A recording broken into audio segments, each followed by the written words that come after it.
Hello everybody and welcome to Chapter 10. Chapter 10, we're talking about independent samples t-tests. Now t-tests should need no introduction to you because you've been talking about or working on t-tests for the past couple of chapters. We're going to be doing our third and final chapter on t-tests starting here, where we're going to be focusing on independent samples t-tests. Independent samples t-tests are maybe the most popular version of t-tests, and it's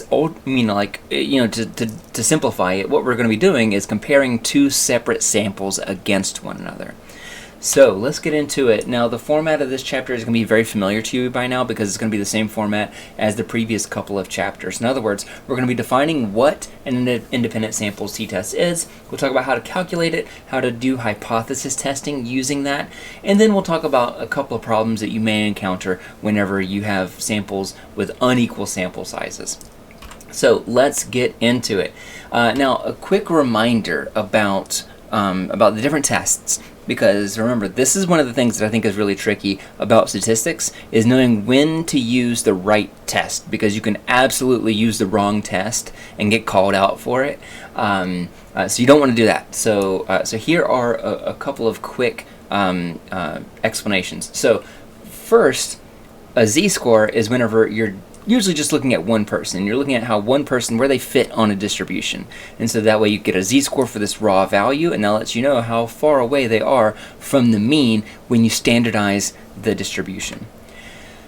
If you wanted to know whether or not a sample that you have collected is reflective of a population, and you have the population mean and standard deviation, then you can use a z-test. So in that case, usually we have a sample or a sample of samples, and then we're going to compare that against a population, but we know something about the population. But let's say that we don't know everything about the population. Let's say we only know what the population mean is. In that case, we're going to be using the one sample t-test. That's when we would use that. Or if you have a test value that you're testing against, like if you know, for example, you're testing IQ, you would just plug in 100 as your test value. That would basically be your population mean. And then last chapter, we talked about the paired sample t-test, or the dependent samples t-tests, or sometimes repeated measures t-tests. And that's whenever you have one sample and they are tested twice.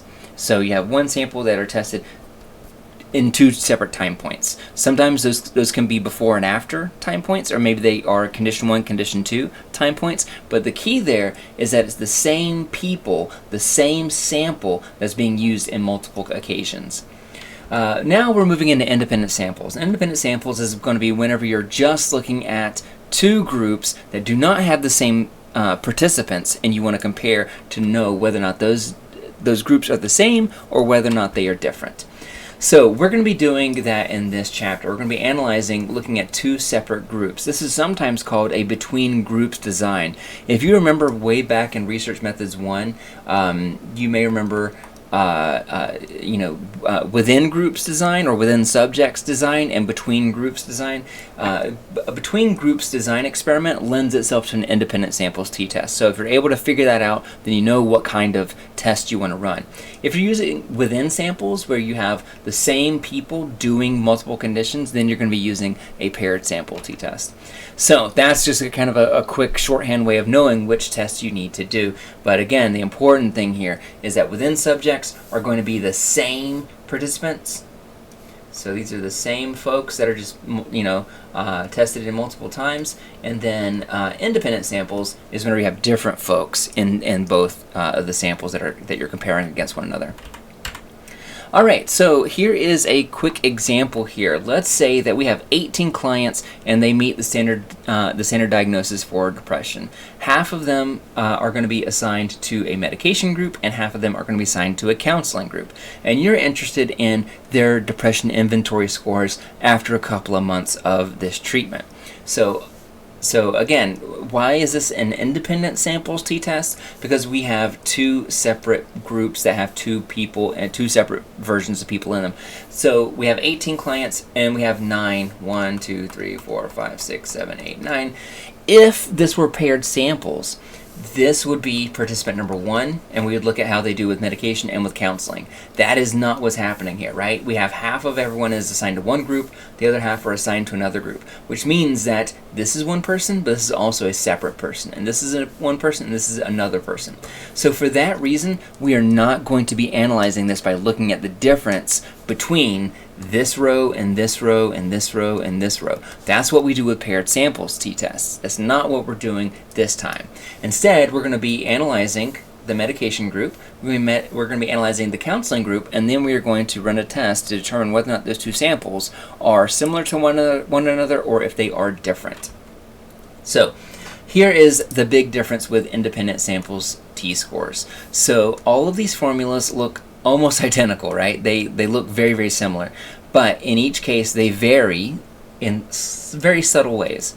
So the one sample t-score, this almost looks like a z-score formula, right? Where you have the sample mean subtracted by the test value divided by, in our case here, the sampling error. So that's the one sample t-score. The paired sample t-score is a little bit different, right? Because we are looking at the mean difference of our sample versus our expected difference in our sample divided by the sampling error of the difference there. So again, the key word here is the difference. We're looking at the difference between those scores. Now when we look at the independent samples t-score, now you can see this is different than either of these. It's still the same kind of format, but you can kind of see that there is no mu value, there is no population value, because we're no longer comparing against a population, we're comparing across two separate samples, which means that we have a sample mean for the first sample, and then we have a sample mean for the second sample. And our denominator is not going to be anything that we've calculated so far this semester. This is going to be the new piece. You know how the past couple of chapters, they are all kind of familiar, but we kind of tweak the formula just a little bit. This is how we tweak that formula. We're going to learn what's called pooled variance. So we're going to be looking at basically creating variance, shared variance between these two samples, and that is what we are going to be plugging in as our denominator. So yeah, this text just says what I just told you, but basically the biggest difference here is that we're looking at the standard deviations of these two groups that we're going to combine into one value. So we're going to have one standard error value that is going to account for the variance in one group and for the second group. That's very different than these others, right? Because these, the one sample t-score and the paired sample t-score, only have one sample. So there's only one pool of variance that you're really using. Now we're going to be looking at, well, what happens if you have two groups? Two totally separate groups. Two totally separate groups of human beings that are all very different in their own ways, that all have variability in their behaviors. How do we control for that? That's what we're going to be doing when we calculate this denominator down here.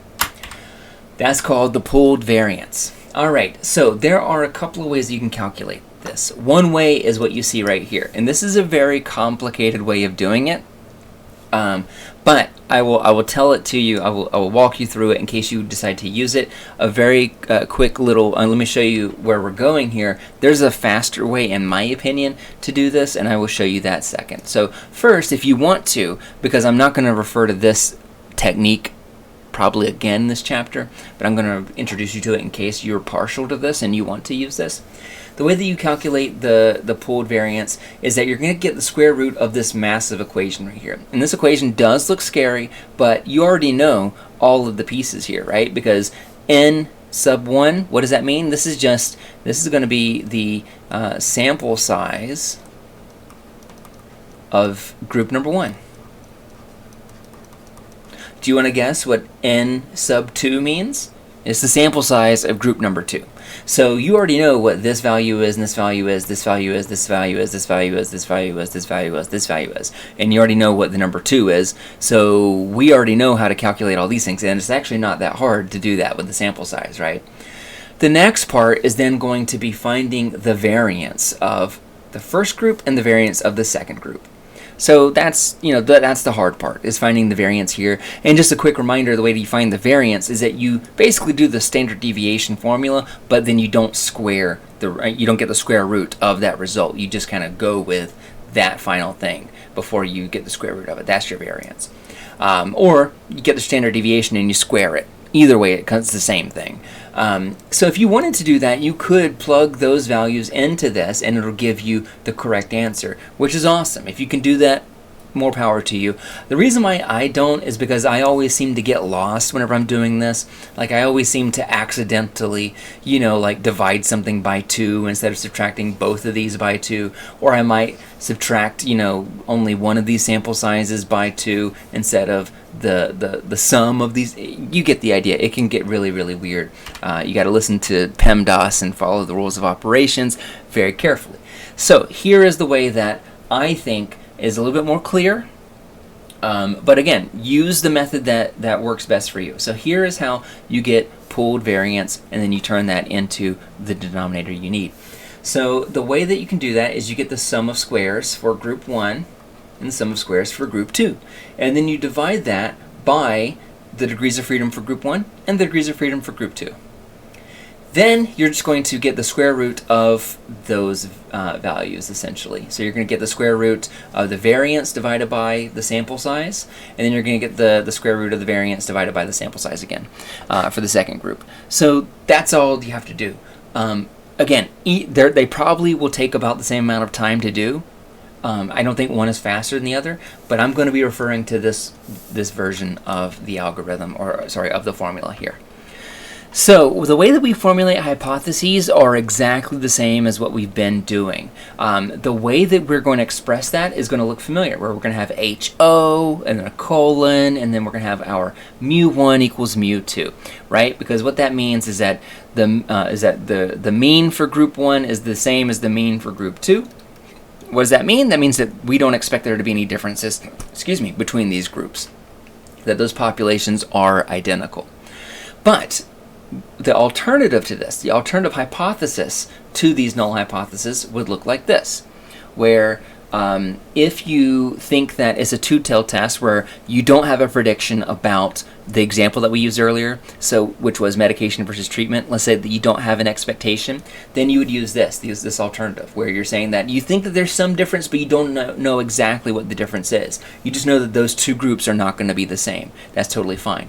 If you think that one group is going to do better than the other, so let's say that group 1, what was that? Was that medication? Yeah, so if we think that medication is going to have better outcomes, then we would say HA colon, and then the mu for the first group is going to be greater than the mu for the second group. And if we did the opposite, then we would say the mu for the first group is less than the mu for the second group. And like always, if you decide to use one of these two-tailed, then that just means that your null hypothesis would look something a little bit more like this, right? Because we're basically just doing the opposite now. So instead of greater than, we're doing less than or equal to. All right, so that is the hypothesis formation. Again, very, very similar to what we've been doing the past couple of chapters. So let's look at the critical values. If we are using a two-tailed hypothesis, and for this example, I'm going to just stick with this. We're going to use a two-tailed hypothesis. We don't know if the medication group or the counseling treatment group is going to result in better treatment outcomes. We don't know. So we're going to use a two-tailed hypothesis here. So we have to calculate the degrees of freedom here, like we have in previous chapters, but this one's a little bit different. You may remember in the one sample t-test, we subtracted the sample size by 1. In the paired sample t-test, we subtracted the sample size by 1. This time, what we're doing is, well, there's a couple of ways that we can do this. We can, if we want to, we can get the degrees of freedom for both groups and then add them together. So, we have 9 in the medication group, we have 9 in the therapy group, so that would be 9 minus 1 is 8 for both, and then 8 plus 8 is 16, right? That's one way you could do it. Another way that you could do that is that you just look at all of the sample that you have, both samples, you combine them together, so 9 and 9 is 18, and then you subtract 2 from that. Either way works. It gives you the same thing every time. So the key, though, is that before we were just looking at n minus 1, now we're essentially looking at n minus 2. We're looking at the total number of samples, the total number of participants, and we're going to be subtracting by 2. And the reason why is because it gives us a degrees of freedom for group 1 and a degrees of freedom for group 2, and we're just going to add those together. So if we're getting our critical value, what we need to know is our alpha level, and then our degrees of freedom, and we need to know what tail it is, if it's one-tailed or two-tailed. So for us, that is going to look like I said, it's going to be 9 minus 1 plus 9 minus 1, which is going to give me 8 and 8. We're going to add those together. That's going to give me 16. So that's my degrees of freedom. We can assume an alpha value of 0.05, which means that I am ready to open up my T critical value. And I think I've tried to use kind of a different calculator each time I do this, just to show you that if you just Google T critical calculator, you're going to get something. You don't have to find a specific one. There's tons of these online. So our significance level, I'm going to put that at 0.05. Like I said, the degrees of freedom is going to be 16, right? Because it's 18 minus 2. I'm going to calculate that. And so I am getting T value for two-tailed probability is 2.12. So that is that's the score to beat for our T critical is 2.12. And you can even see, at least for this one, how the T critical changes. It gets larger as your sample size decreases. All right, so let's pop back over here. Oh, I should have wrote that down. So T crit is going to be, what was it? 2.12. Okay, great. 2.12. I got to remember that.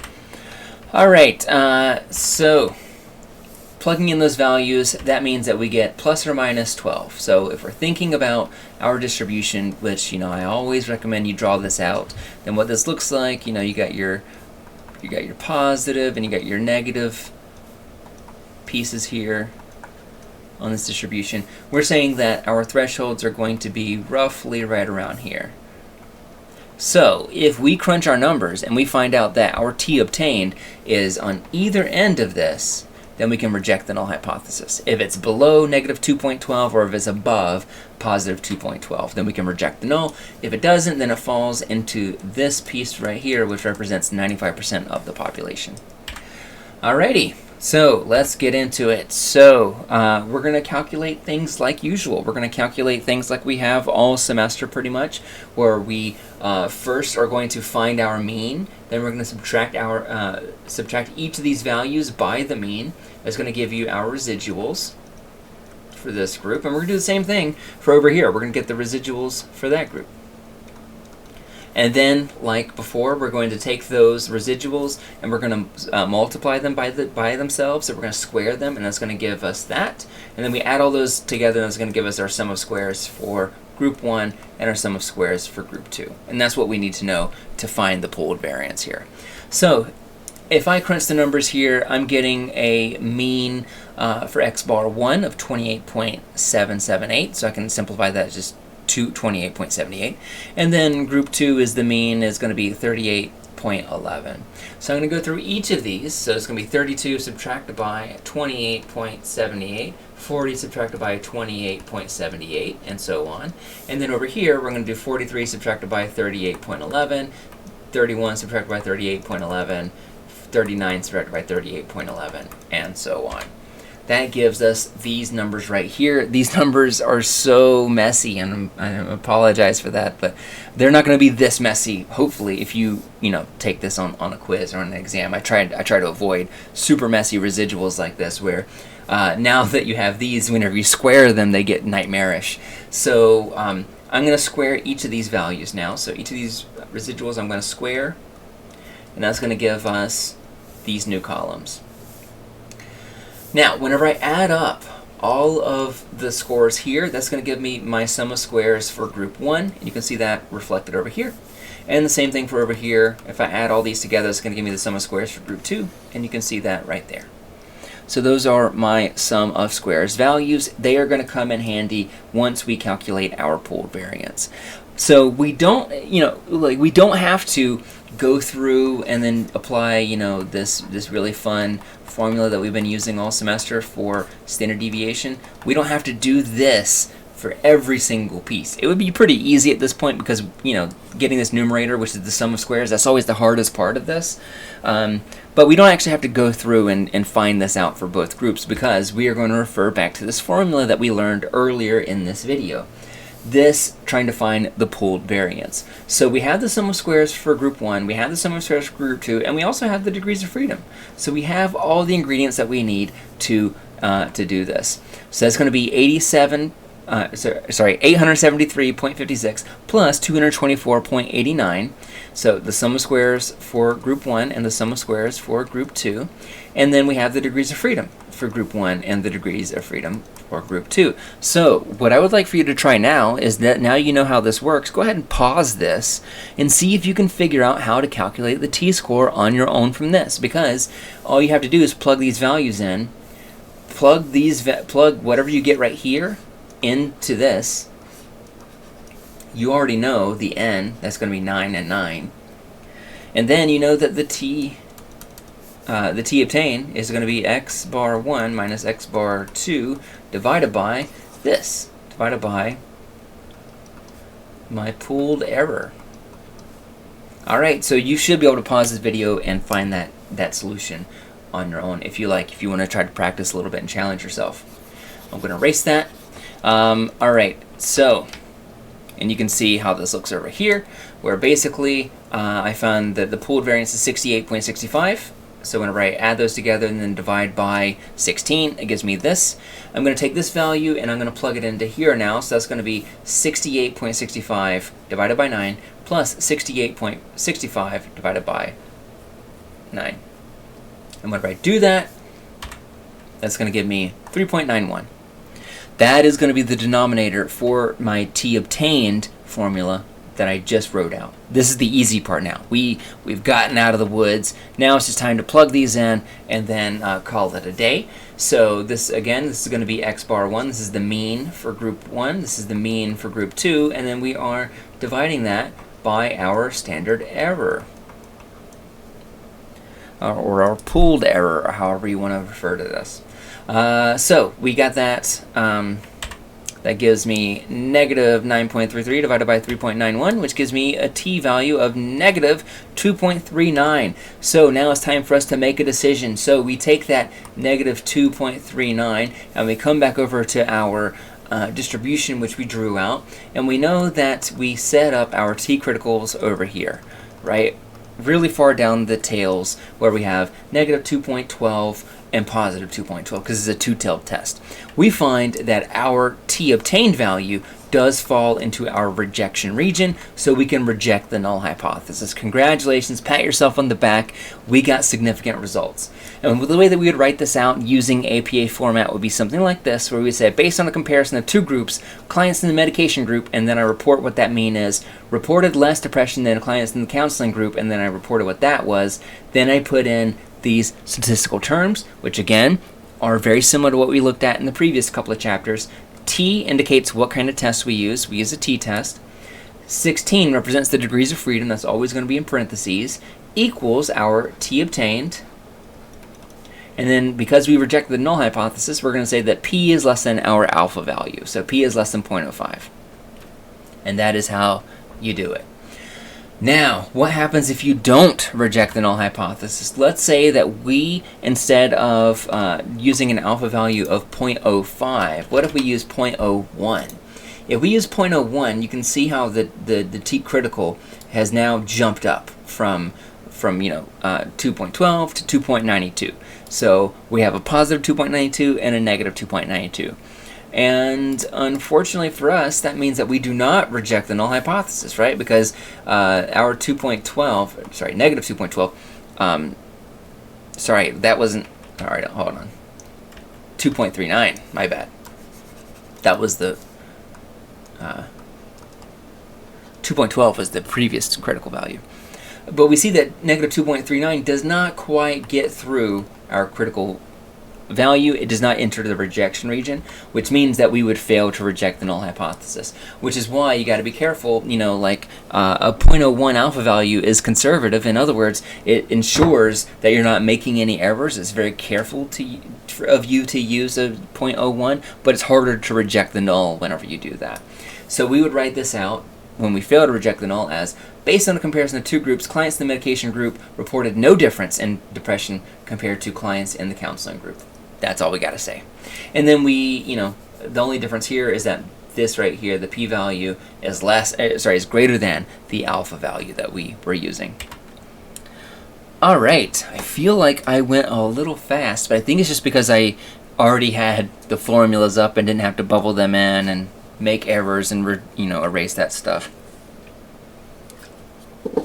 So now's a good time that if you don't know where we're at now, go ahead, rewind a couple of minutes and see if you can get into the flow of things, because now we're kind of moving into how to calculate confidence intervals for this. And this is going to be very familiar as well, because, just like in the previous chapters, confidence intervals are all kind of the same. The only thing that really changes is this end over here, what we call the margin of error. The margin of error does change depending on the test that you're using. In this case, it's just this error term. That's the only thing that's different. And you may remember when we talked about paired samples t-tests, that again was the only thing that was different here. But I also want to point out that this right here is also slightly different. So instead of just having an x bar that you're doing plus or minus 2, now you're going to look for the difference between this, basically the numerator, right? The numerator of your equation here. So it's going to be the difference between the two means, and then that's plus or minus our margin of error. So a little bit different, but not super different. But again, we already have all the ingredients that we need here. And so that's why it can be a good idea to make note of those. I always like to, if I ever show you my scratch work, I guess I kind of do usually when I'm doing this stuff, but I always try to remember where I put my X bars and stuff like that, because we oftentimes have to refer to those again when we are calculating a t obtained, when we're doing a confidence interval, or when we are doing effect sizes. Alright, so we already have all these ingredients, so we can plug them in, right? So if our alpha value is 0.05, then we know that our t critical is going to be back to 2.12. So I'm fitting all these in now. So I'm putting my t critical is going to be 2.12. My pooled error is going to be 3.91, and then the difference that I get between these is going to be negative 9.33. But you already knew this, like I said, because you found that here, right? You've already done that calculation once before, so you don't have to do it again. So we know that's going to be negative 9.33. We're going to add and subtract that from our margin of error right here. And so when I multiply those together, that gives me my margin of error of 8.29. And this means that I'm going to have negative 9.33 plus 8.29, which gives me this, and I'm going to have negative 9.33 minus 8.29, which gives me this. So I have the lower band and the upper band of my confidence interval. And just like before, how do you know you're on the right track? Because you may remember that I talked about how this is a you can use this as a hypothesis test, right? That you can use this as a way to reject or fail to reject the null if you don't want to go through the previous steps. So this is a good way to check your work. This is a good way to make sure that, if you find, for example, 0 inside this interval, then you fail to reject the null hypothesis. We do not have 0 here, which means we can reject the null hypothesis.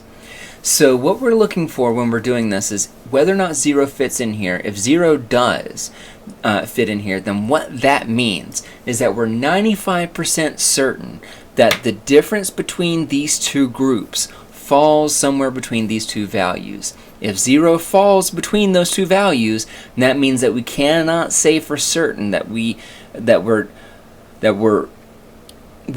not confident that those two groups are meaningfully different.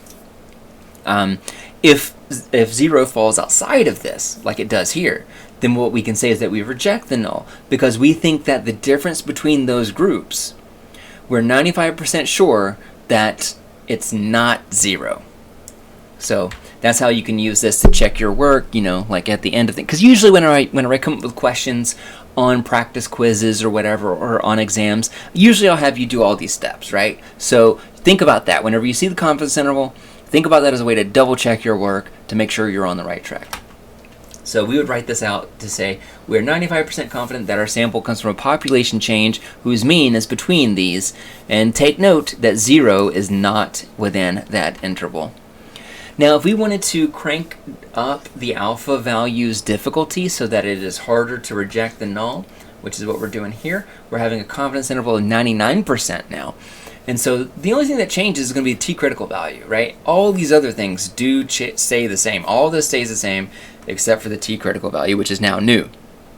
So now you can see that here we have a confidence interval of negative 20.75 all the way up to 2.08. And you probably have noticed that 0 does fall within this interval. So we would say that we're 99% confident that our sample comes from a population change whose mean is somewhere between negative 20.75 and, I don't know why it says negative 104. It should say positive 208. I'll update that in the slides so that I just look silly right here in this video talking about this, because it's not in your slides. So that is how we would calculate that. All right, or how we would interpret that, excuse me. And like I said, again, this is a way to check your info, because 0 does fall here, which means that we failed to reject the null, which is exactly what we found whenever I'm going to back up a little bit here, when we used that new score, right? You can see that we failed to reject the null here, and when we used the 99% confidence interval, we also failed to reject the null. Now, one of the final things that I want to calculate is going to be the effect size. So the effect size is, again, it looks very similar to the t-obtained calculator. So the only difference here has always been what the denominator is, essentially. And the same is true here. So the denominator is different, where instead of having the pooled error, like this, now we don't have that. We just have the pooled variance, and we're going to get the square root of that. And again, you already have calculated this pooled variance right here. You just might have to flip back for whenever you're calculating the pooled error for the first time to find where you calculated that initially. So this is going to tell us how meaningful was the effects of our data, or the effects of the group. In other words, if you have a really, really big effect size, that means that there is a huge difference between your two groups, that your independent variable that creates those groups was very impactful on behavior. It changed behavior a lot. So for example, if we calculate this and we have a large effect size, then what that means is that medication or treatment had a really big effect on our participants' BDI scores, on their depression rates. So we plug those values in. We got our two means here, so x bar 1 and x bar 2. We're going to divide that by the square root of our pooled variance, which was 68.65, and that is going to give me negative 9.33, another very familiar number, right? Because we calculated that for the t obtained and for the confidence interval, and we're going to divide that now by 8.29, which gives me negative 1.112. And you may remember that that table shows us that anything above 0.8, and you can treat that as an absolute value, the magnitude of it, is considered a large effect size. So this would be considered a very large effect size. So yes, the treatment style does make a big difference in patient outcomes for you. The last thing that I want to talk about is just a little bit of a hypothetical kind of conceptual issue, and it's this notion of homogeneity of variance. If you ever want to sound really fancy when you're talking about stats with somebody, just ask somebody, oh, did they report what the homogeneity of variance was for that data set? Because that is a very important question, one that doesn't get asked all the time and sounds really complicated.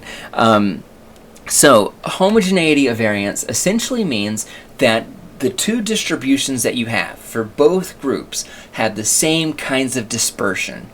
In other words, we are relying on the assumption that our two samples follow normal distributions.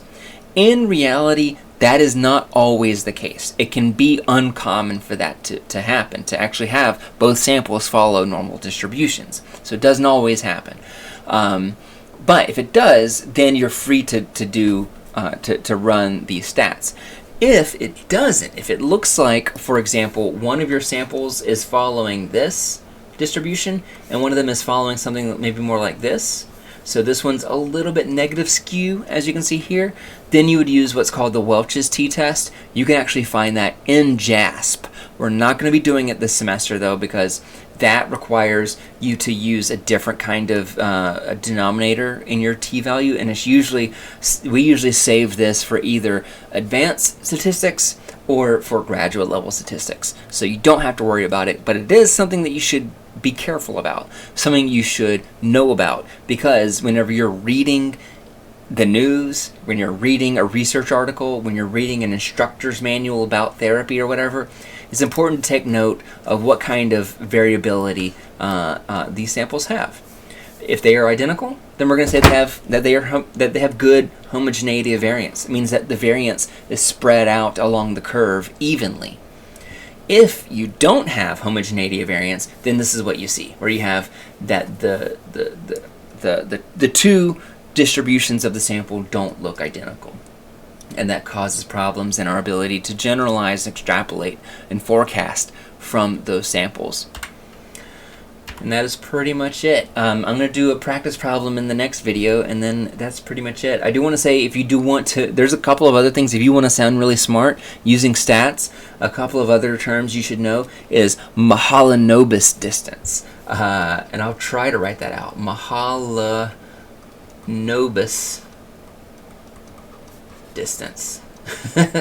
Which is a way of finding outliers whenever you have more than two dependent variables. Not something we're going to do at an undergraduate level, but something that you might work with if you have really complex data sets. So Mahalanobis it's really fun to say. You should just say it quietly to yourself. Nobody will hear you. Just say Mahalanobis. It's very fun to say. The other thing that that people say that sounds really fancy is heteroscedasticity. Heteroscedasticity. Sorry, my bad. Heteroscedasticity is another way of talking about the way that your distribution is set up. If you have good heteroscedasticity, it means that you don't have a lot of numbers that repeat themselves and mess with your variance in your data. So if you're at a family reunion, or you're celebrating the holidays and you want to sound smart, what you learned in college, just drop those terms at the dinner table and see where that gets you. All right, that's it. Thank you so much for tuning in, and I will check in with you in another video. See you later. Bye.